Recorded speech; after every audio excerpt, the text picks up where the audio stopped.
We're going to take this house down and we're going to build a whole new house using all salvage lumber. We're going to take every input to the construction and usage of this home, and we'll go through and calculate all of the environmental impacts.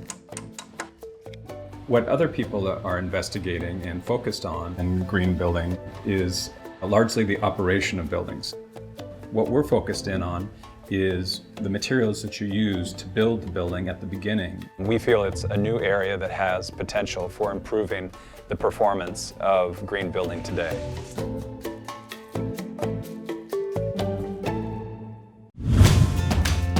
What happens when a builder and an artist-scientist set out to change the way we make houses by gathering together a collaborative group of artisans to build themselves a low carbon footprint home?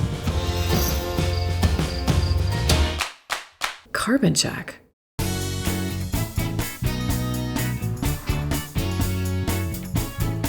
So we're in Los Angeles in this area called Mount Washington. It's exciting. I mean, it's a beautiful site. There's beautiful views. Downtown Los Angeles is just a couple miles away. The house is for me and my family. It needs to be white, light blue, and dark blue. I hope that the house can be an example for the industry of a more sustainable form of construction. So it was a challenge to design a house that was on such a small lot. We decided that we didn't want to take a house apart and rebuild that exact craftsman house. We wanted to use salvage material to make a contemporary house that still referenced the history of the neighborhood and the city from which it came. The specific style here with this profile of a front elevation is the mission style.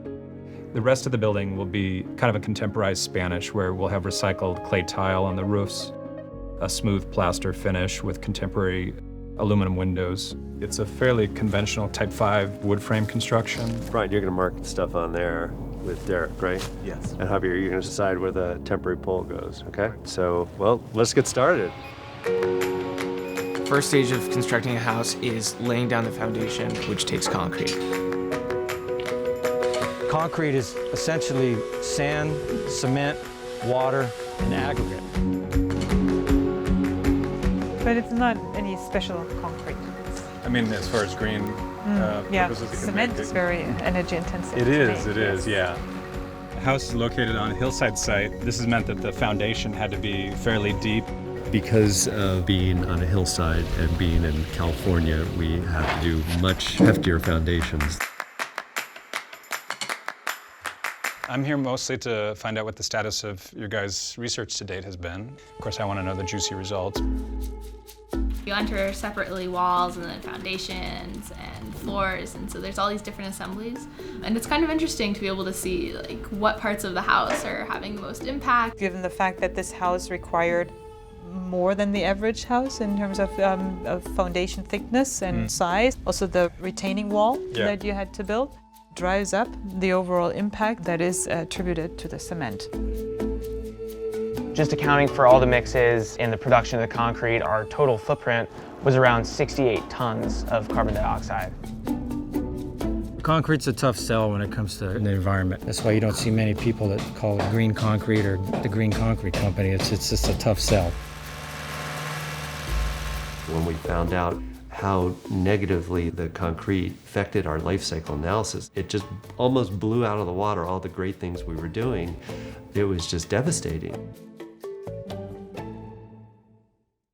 What I really needed to do was bring somebody into the company who could then investigate this and get to the bottom of this.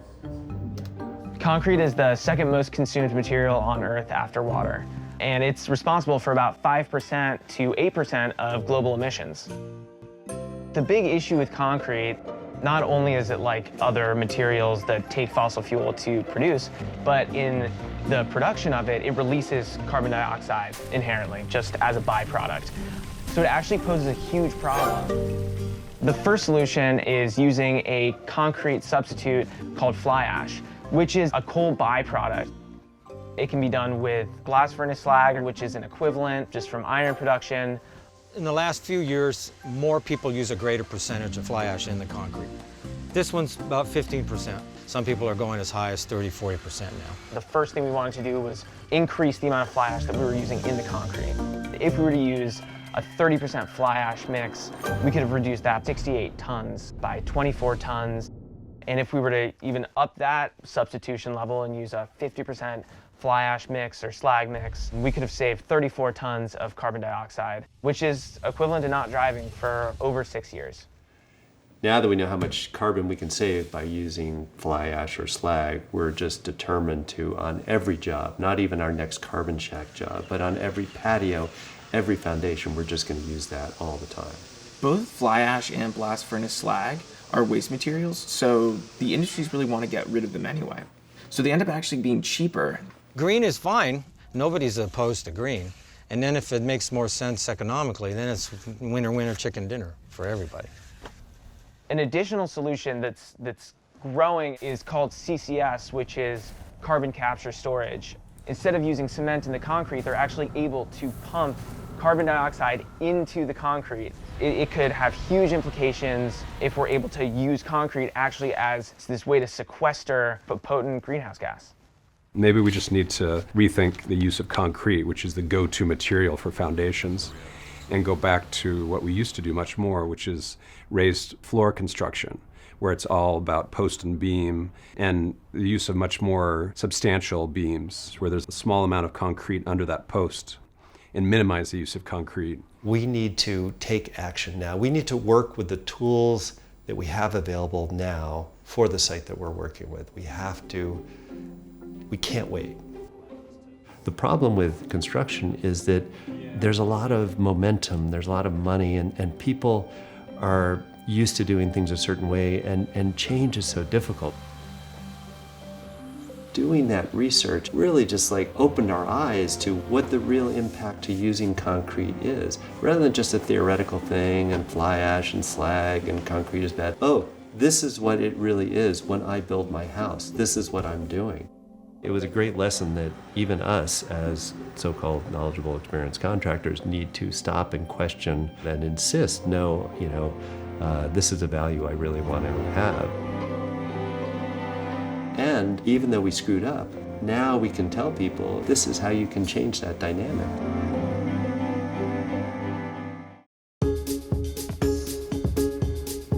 Old growth, Douglas fir, and redwood. Normally that stuff would just go to the dump. There's no incentive to do what we do, which is reclaim the lumber. But conventional demolition goes a little bit quicker, which is why developers want to use it. There's a lot of really good looking lumber here. I've seen some, the ring count on it's fantastic. So we're talking 5, 6, 7, 800-year-old trees.